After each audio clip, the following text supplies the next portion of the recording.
اشہد ان لا الہ الا اللہ و اشہد ان محمدا عبدہ و رسولہ اما بعد فاعوذ باللہ من الشیطان الرجیم بسم اللہ الرحمن الرحیم۔ سامعین گرامی، محمد احمد رضا ناظم نشر و شاد ختم نبوت فورم آپ کی خدمت میں حاضر ہوں۔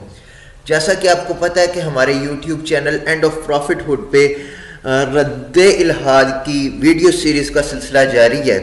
اسی سیریز کی آج ایک نئی ویڈیو لے کے آپ کی خدمت میں حاضر ہوا ہوں، جس میں آج کا ہمارا گفتگو کا موضوع ہے کہ الحاد کی کتنی اقسام ہیں، کون کون سی اقسام ہیں، الحاد کے اسباب کون کون سے اسباب ہیں، اور الحاد کو رد کیسے کیا جا سکتا ہے۔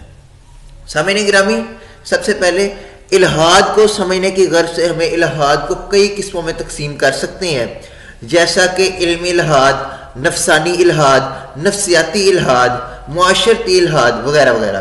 سامعین گرامی، علمی الحاد بہت ہی نادر ہے، جس میں کسی شخص کو علمی طور پر خدا کے وجود کے بارے میں شکوک و شبہات لاحق ہو جائے۔ یہ لوگ دنیا میں گنے چنے جیسا کہ فلاسفہ اور نظریاتی سائنسدانوں کی جماعت ہے، اور یہ الحاد بہت کم لوگوں کو ہوتا ہے کیونکہ یہ فطرت کے خلاف ہے۔ اس کے سبب پر کچھ روشنی ہم آگے چل کے ڈالیں گے۔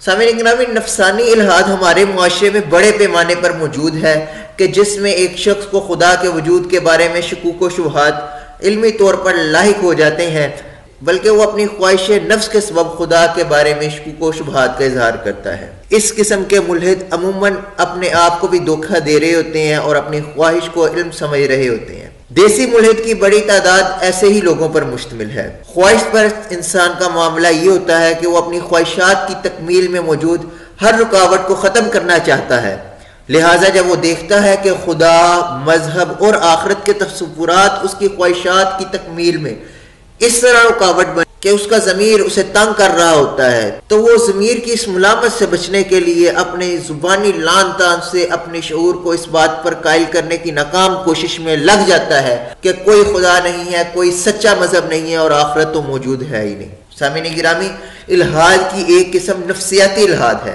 جس کا سبب انسان کے نفسیاتی مسائل ہوں۔ سامعین گرامی، جب اس بات کی تحقیق کی گئی کہ لوگ کس وجہ سے دہریت کی طرف مائل ہوئے، تو اس سروے کے مطابق الحاد کی طرف مائل ہونے کا ایک سبب لوگوں کے نفسیات ہے۔ علمی الحاد کا سبب صرف ایک ہے، اور وہ ہے فلسفہ، چاہے فلسفہ برائے فلسفہ ہو یا فلسفی آف سائنس ہو۔ سامعین گرامی، ایک تحقیق کے مطابق قدیم دور اور قرون وسطیٰ مڈل ایجز میں الحاد کا سب سے بڑا سبب فلسفہ اور منطق تھا، لہٰذا اس دور میں فلسفہ اور منطق کا رد وقت کی ایک اہم ضرورت تھی۔ عصر حاضر میں الحاد کا سب سے بڑا سبب نظریاتی سائنس ہے، لہٰذا اس دور میں فلسفے کا رد بے معنی اور فلسفی آف سائنس کا رد وقت کی ایک اہم ضرورت ہے۔ اسٹیفن ہاکنگ، رچرڈ ڈاکن اور کارل ساگا کے دور میں کانٹ اور نیتشے کو جواب دینا عقل مندی کی بات نہیں ہے۔ ہم ذرا اس پر غور کر لیں کہ ہمارے ارد گرد کتنے ملحد ایسے ہیں جو ہمیں ارسطو کی منطق یا کانٹ کی عقل سے دلیل دیتے نظر آتے ہیں، تو سامعین گرامی دو چار بھی نہیں۔ آج کے ملحد وہ ہیں جن کی کل دلیل بگ بینگ یا ارتقاء وغیرہ کے نظریات ہیں۔ آج اگر 1 ارب سے زائد کسی کتاب کے نسخے فروخت ہوتے ہیں تو وہ اسٹیفن ہاکنگ کی کتاب ہے، جو اپنی آخری کتاب دا گرینڈ ڈیزائن کے مقدمے میں اعلان عام کر چکا ہے کہ فلسفہ مر چکا ہے اور اب ہم سائنسدانوں کے دور میں سانس لے رہے ہیں۔ الحاد کے رد کے بارے میں ایک بات تو یہ ہے کہ الحاد اصلاً ہماری تہذیب کا مسئلہ نہیں ہے، بلکہ مغربی تہذیب سے درآمد شدہ ہے، لہٰذا الحاد کا رد مسلم تہذیبوں میں کوئی مستقل کام نہیں بلکہ ایک عارضی اور وقت کی ضرورت ہے۔ آپ کو کوئی دیسی ملحد ایسا نہیں ملے گا جس پر مغرب کا ٹھپا نہ ہو۔ یہ لوگ اپنی سوچ سے ملحد نہیں بنتے، بلکہ الحاد ان کے اندر باہر سے انڈیلا گیا ہے، چاہے فلسفی آف سائنس کے مباحثے کے مطالعے کے راستے، چاہے انگریزی ادب کے مطالعے کے راستے، چاہے ہالی ووڈ فلموں اور موویوں کے راستے، چاہے فلسفہ اور سائنس کی درسی کتابوں کے ذریعے، چاہے معاشرے میں موجود الحاد سے متاثر افراد سے میل جول کے راستے۔ بہرحال الحاد ان میں انڈیلا گیا ہے۔ ہمیں ذہنی اور نفسانی الحاد کا نفسیاتی تجزیہ بھی کرنا چاہیے۔ ذہنی الحاد کا نفسیاتی جائزہ لیں تو اس بات کی وجوہات میں کثرت سے فلسفیانہ مباحث کا مطالعہ ہے۔ انسان کی ذہنی ساخت کچھ ایسی ہے، اگر سارا دن مرغیوں کے بارے میں پڑھے گا تو خواب میں بھی اس کو مرغیاں ہی نظر آئیں گی۔ تو اگر ایک شخص تسلسل سے خدا کے وجود کے بارے میں شکوک و شبہات میں مبنی لٹریچر کا مطالعہ کرے گا یا ٹیلی ویژن سیریز دیکھے گا تو اسے بیداری تو کیا خواب میں بھی اعتراضات ہی سوجیں گے۔ تو الحاد انسان کا فطری مسئلہ کبھی بھی نہیں رہا، نہ علمی الحاد اور نہ نفسانی، سب خارجی اسباب کی وجہ سے ہے۔ آپ اس سبب کو تلاش کر کے دور کر دیں، الحاد ختم ہو جائے گا۔ عموماً یہ کہا جاتا ہے کہ وجود اور علم کے بارے میں سوالات کا سبب انسان کا فطری تجسس ہے۔ یہ تجسس بھی بڑا سمجھدار ہے کہ انہی کو پیدا ہوا کہ جو فلسفیانہ مباحث کا مطالعہ کر چکے اور فلسفیانہ مجالس میں زندگی کا ایک حصہ گزار چکے ہیں۔ یہ کسی گائے بیس چروانے والے دیہاتی کو کبھی پیدا نہیں ہوا۔ ایک خاص فلسفیانہ ماحول میں رہنے کے بعد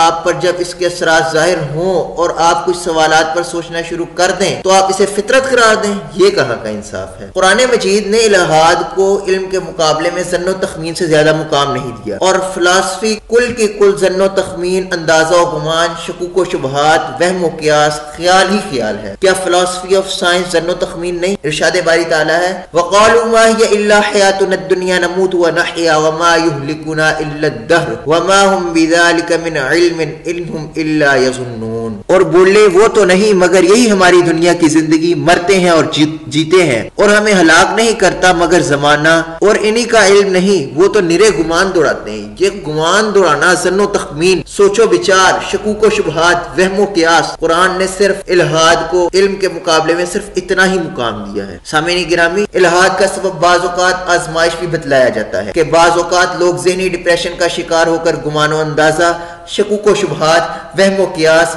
خیال کا شکار ہو جاتے ہیں اور ملحد ہو جاتے ہیں۔ پس جو لوگ کسی آزمائش کے سبب الحاد کی طرف مائل ہو جاتے ہیں، پس انہیں یہ بتلانے کی ضرورت ہے کہ خدا کے انکار سے تمہاری آزمائش ختم ہونے والی نہیں ہے، اور اگر اس آزمائش سے ختم کرنے میں ہم سے کوئی تعاون بن پڑے تو لازماً کرنا چاہیے۔ سامعین گرامی، تحقیق سے ایسے واقعات بھی سامنے آئے ہیں کہ ملحدین کی دنیاوی مدد کی صورت میں خدا سے ان کا شکوہ شکایت جاتی رہی اور وہ دوبارہ ایمان لے آئے۔ اس میں بھی اہم یہ ہے کہ عموماً آزمائش میں دعا نہ سننے کا الزام دے کر خدا کا انکار کر کے انسان بظاہر تو ملحد بن جاتا ہے کہ خدا میری دعا نہیں سن رہا، لیکن اس کا دل اندر سے خدا کا قائل ہی رہتا ہے کہ اس کے انکار کی بنیاد غلط فہمی ہوتی ہے کہ خدا منصف اور عادل نہیں۔ تو وہ خدا کا انکار نہیں بلکہ اس خدا کا انکار کر رہا ہوتا ہے جو اس کے ذہن میں ہوتا ہے۔ جو خدا اس کے ذہن میں ہوتا ہے وہ اس کی اپنی شخصیت کا عکس ہوتا ہے جسے وہ خدا سمجھ لیتا ہے۔ لہٰذا یہ بہت ضروری ہے کہ ہم اس خدا کو مانیں جس کا بیان کتاب و سنت میں موجود ہے، نہ کہ وہ جو ہمارے تخیل اور تصور کی پیداوار ہے۔ سامعین گرامی، ملحد کی حکمت عملی پر غور کرنا چاہیے کہ وہ سادہ لوگ مسلمانوں کو شک میں مبتلا کرنے میں ایک دنیا بناتے ہیں، خیالاتی دنیا، امیجنری ورلڈ۔ جب آپ ان کی اس تصوراتی دنیا میں داخل ہو جاتے ہیں کہ جس کے بننے، بگڑنے اور قائم رہنے کے تمام اصول و ضوابط بھی انہی کے ہوتے ہیں، تو یہ دنیا بظاہر خوبصورت لیکن جھوٹی ہوتی ہے۔ آپ اس دنیا سے مسلسل تعلق رکھنے کی وجہ سے اس کا یقین کرنے لگ جاتے ہیں، حالانکہ وہ دنیا صرف آپ کے ذہن میں ہوتی ہے،